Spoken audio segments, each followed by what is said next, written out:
A track having too many support classes has been a topic of discussion the past few days, and we'll dive in today after one promoter speaks out. We'll also talk Outlaws at Knoxville, a few sprint car ride things, weekend winners, and more. Let's go.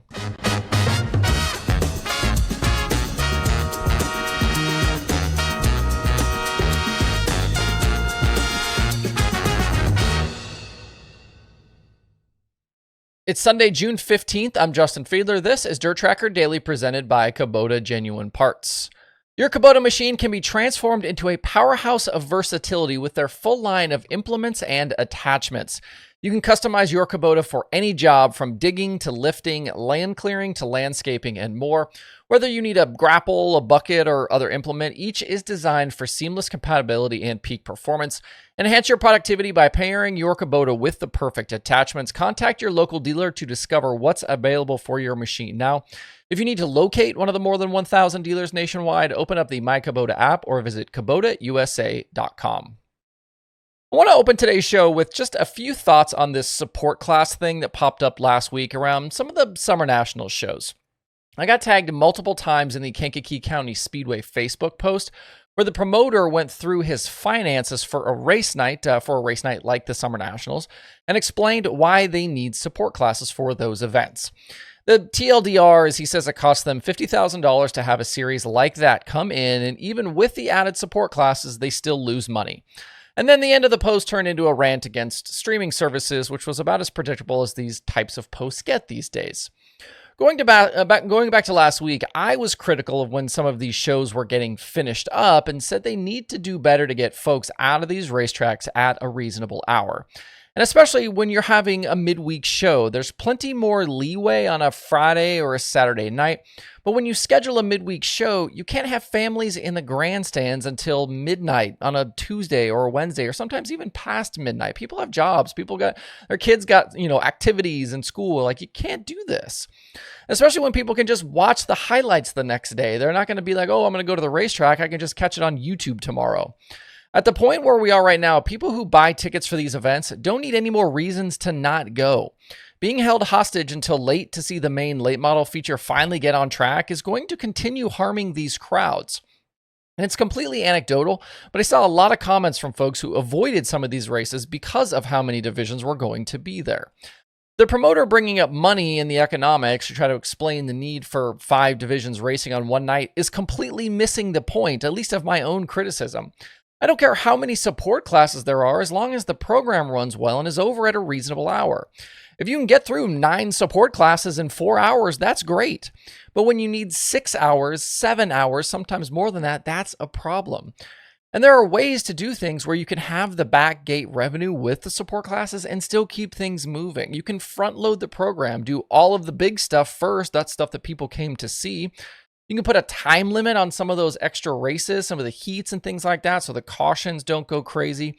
You can draw for heat races and avoid qualifying. There's all sorts of different strategies that can be implemented to make these programs move a little quicker.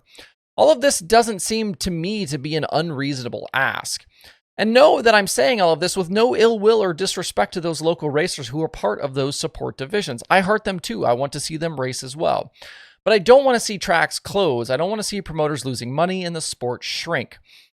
We're being critical here, but we're trying to be helpful. We're trying to offer up, say, hey, this is what's happening. This is why we're not coming. These are changes that you should make.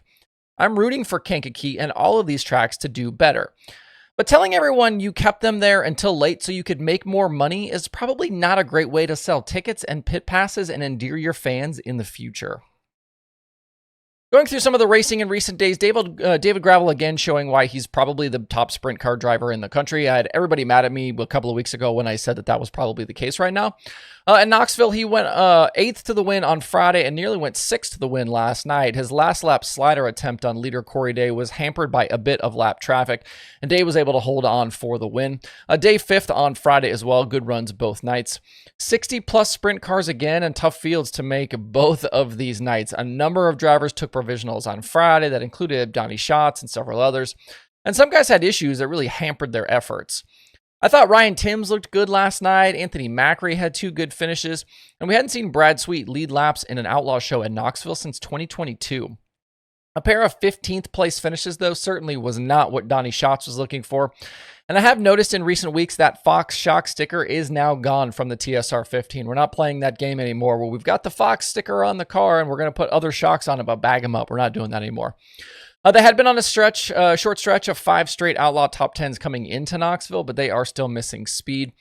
Another guy who I thought was impressive was Kerry Madsen. He led laps Friday before finishing second. He was 7th last night. He ran well before at Jackson Motorplex. Madsen's got 10 straight top 7 finishes in 410 competition. Has looked really good here in that second Tony Vermeer-owned 55. His brother Ian was back in the 2KS ride with Christopher Traum out after just a few starts. Ian was a C main finisher both nights. We'll see if his time in that car continues this week at Huset's. Out west, the James McFadden show continued all weekend with the NARC sprint cars. He's won 3 of 4 races so far, and they'll be at Grays Harbor today to see if he can go 4 for 5. I had a commenter upset at me last week for saying McFadden would be a heavy favorite for these races, but I don't think this person really understands just how good of a sprint car driver J-Mac is. He was coming off of an insane Australian season, and Drew Warner will have that 21 car ready to go. He's going to be tough to beat tonight, and I think he'll be tough. He'll be a tough out next weekend at Skagit.